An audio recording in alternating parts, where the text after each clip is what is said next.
Avant que vous repreniez la parole, Alain Finkielkraut, il y a justement quelqu'un, on parle des jeunes femmes. Je voudrais donner la parole à quelqu'un qui souhaite s'adresser à vous, une jeune femme de confession musulmane. Elle est ici, dans le public, avec nous, William Berouma. Vous avez 26 ans, bonsoir. Vous êtes professeur d'anglais dans un collège à Noisy-le-Sec. Alors vous n'êtes encarté dans aucun parti, je précise que vous avez fait partie d'une liste citoyenne au dernier régional, mais aucun parti. Je le disais, vous êtes vous aussi de confession musulmane. Et c'est sur ce sujet de la religion, justement, que vous voulez vous adresser à Alain Finkielkraut. Que souhaitez-vous lui dire? Que souhaitez-vous lui demander? Alors, bonsoir à tous. Bonsoir, Monsieur Pujadas. Bonsoir aux invités et bonsoir au public. Je vais aller droit au but et je vais essayer de faire court. En 10 ans en France, la parole raciste s'est considérablement libérée. Elle est devenue décomplexée, elle est devenue commune et surtout elle est largement partagée par une grande partie de la société française. Et ce racisme-là, il touche plusieurs communautés, on le sait, mais la cible visée et visible, c'est surtout les musulmans. Les musulmans subissent des attaques. Ces attaques sont verbales, elles sont physiques, mais elles sont aussi et surtout politiques, et j'insiste sur ça, car c'est un peu le cœur du problème.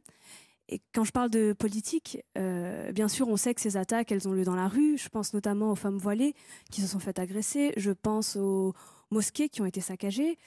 Mais je parle aussi de politique parce qu'il y a des discriminations. Il y a une islamophobie institutionnelle et il y a des discriminations dans les institutions. Et là, je pense aux discriminations au logement, je pense aux discriminations à l'éducation, je pense aux discriminations au logement, à l'éducation, à l'emploi, etc. Ces discriminations-là, on les connaît, et elles sont tellement fortes qu'aujourd'hui en France, les musulmans sont 4 fois plus discriminés que les Noirs le sont aux États-Unis. D'ailleurs, hier, on apprenait par le ministère de l'Intérieur que les musulmans, enfin les attaques islamophobes envers les musulmans ont augmenté de 300% en cette année. Madame Berouma, simplement, que souhaitez-vous dire à Alain Finkielkraut? Est-ce que vous avez entendu une parole raciste ici? Je souhaiterais contextualiser mon propos. Oui, j'en ai entendu, mais je souhaiterais quand même contextualiser. Alors allez-y, droit au but, comme vous dites. Par rapport au débat. Donc, je reprends mon propos. Tout ça, alors, les attaques, elles sont tellement fortes et elles sont surtout nourries, elles sont alimentées. Elles sont encouragées par plusieurs choses. Elles sont encouragées par des discours politiques, ça on le sait. Elles sont aussi encouragées par des pseudo-intellectuels qui en parlent et qui font des analyses. Et elles sont enfin encouragées par des médias qui traitent l'information de manière totalement biaisée, de sorte à faire du musulman l'ennemi de l'intérieur. Et j'insiste sur ça, l'ennemi de l'intérieur. Alors votre question peut-être. Et le pseudo-intellectuel, c'est moi. Non, tu es un vrai intellectuel. Non, mais écoutez, j'ai compris quand même.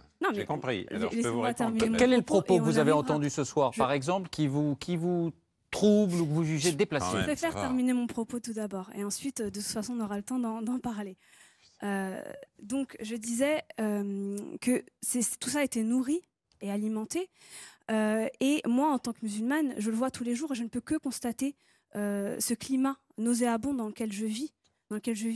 Et qui... depuis quelques années, vous le constatez? Depuis plusieurs années, oui, depuis plusieurs années, dans lequel je vis, et qui est très dangereux. Vous sentez de la méfiance, vous sentez des regards qui ont changé? Oui, alors il y a beaucoup de méfiance, et surtout, on se sent marginalisé. Il y a une partie de la population qui est marginalisée, et ça nuit très très fortement à une capacité qu'on pourrait avoir à faire société, à créer un nous inclusif. Et moi, je pense que c'est ça dont on a besoin en ce moment, les Français. C'est-à-dire qu'on a besoin de réfléchir, et c'était ça le rôle des intellectuels, et je pense qu'ils ont raté sur ce coup-là, à réfléchir à comment créer une société plus juste, une société plus égalitaire, une société beaucoup plus apaisée aussi. Et c'est ça, on en a besoin de ça. J'arrive à mon propos.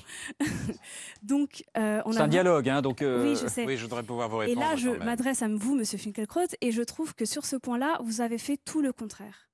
Là où votre rôle d'intellectuel, c'était d'éclairer les débats, vous avez au contraire obscurci nos pensées, nos esprits, avec tout un tas de théories vaseuses et très approximatives. Je tiens à le dire. Est-ce que vous avez un exemple? Alors, Non, mais c'est pas possible, il faut que je réponde quand même. J'aimerais terminer quand même. Je suis vaseux, je suis approximatif, je suis un pseudo-intellectuel. On essaie de dialoguer. Vous avez énormément entendu sur presque tous les plateaux. Je n'ai que quelques minutes pour parler. J'aimerais que vous ne me coupiez pas, s'il vous plaît.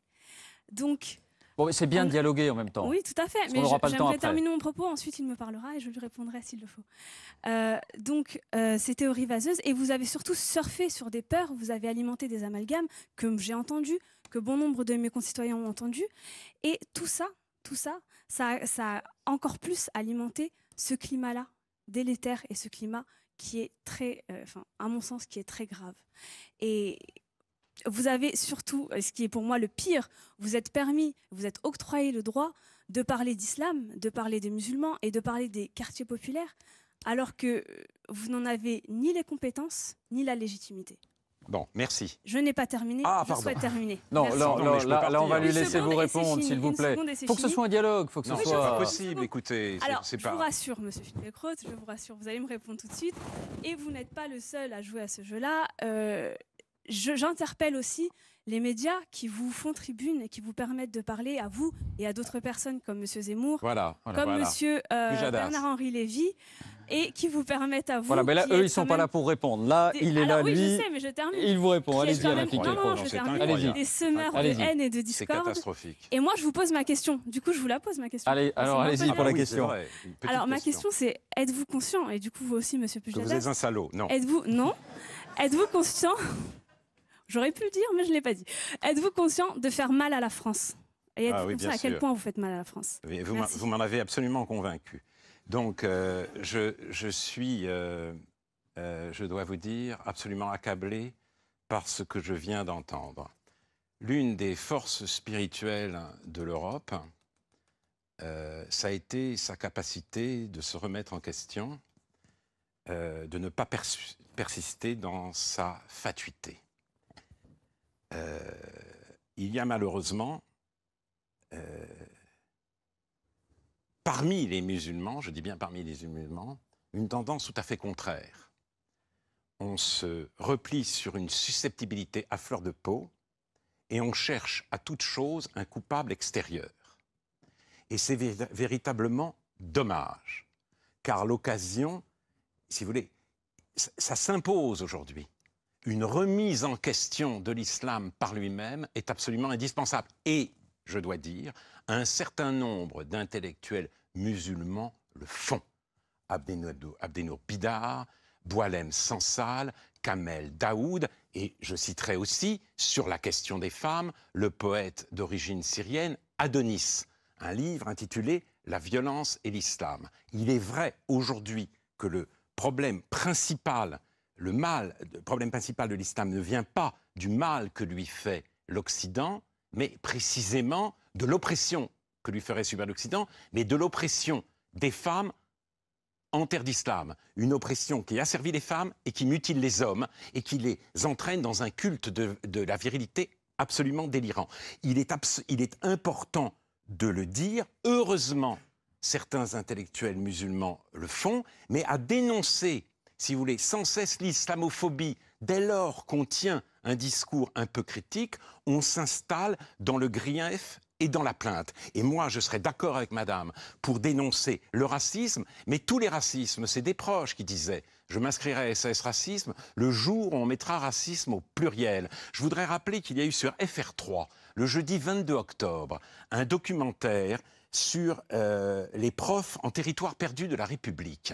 Et dans ce documentaire, Smaïn Lahacher, un sociologue algérien, parlait de l'antisémitisme dans les familles arabes. Et il disait qu'il est présent dans l'espace domestique, qu'une des réprimandes, une des insultes des parents quand ils veulent réprimander leurs enfants, c'est de les traiter de juifs. Et il dit cet antisémitisme, il est comme l'air qu'on respire. Voilà une réalité avec laquelle il faut se confronter. Évidemment, il ne s'agit pas d'incriminer toute une population, toute une culture, toute une communauté. La preuve, c'est Smaïn Lahacher qui le dit. Mais essayons, là, c'est pour ça que je reprends la phrase, nous sommes tous dans le même bateau, essayons ensemble de faire face à toutes ces réalités, à toutes ces formes d'exclusion, mais cette façon, si vous voulez, d'insulter quelqu'un qui essaye de regarder la réalité en face, sincèrement, ça ne nous aide pas et ça a quelque chose d'absolument désespérant. William Berouma. Oui, c'est bon. Du coup, je vais vous répondre, mais je ne vais pas perdre de temps parce que pour moi, vous n'avez pas répondu à ma question. Vous me parlez des femmes à l'extérieur de la France. Moi, je suis une femme française et musulmane et je vous parle en mon nom. Donc, je ne vois pas du tout pourquoi vous me parlez d'autre chose. Ça ne me concerne pas. Je parle de ce qui se passe en France. Ensuite, je parle de l'association Ni pute ni soumise. Je parle de ce qui se passe en France. Eh bien, moi, je vous parle de moi et je ne me sens pas opprimée et pourtant, je suis musulmane. Donc, de quel droit parlez-vous de cela? Ensuite, je vais vous dire... Je pense même pas que je vais perdre mon temps à répondre.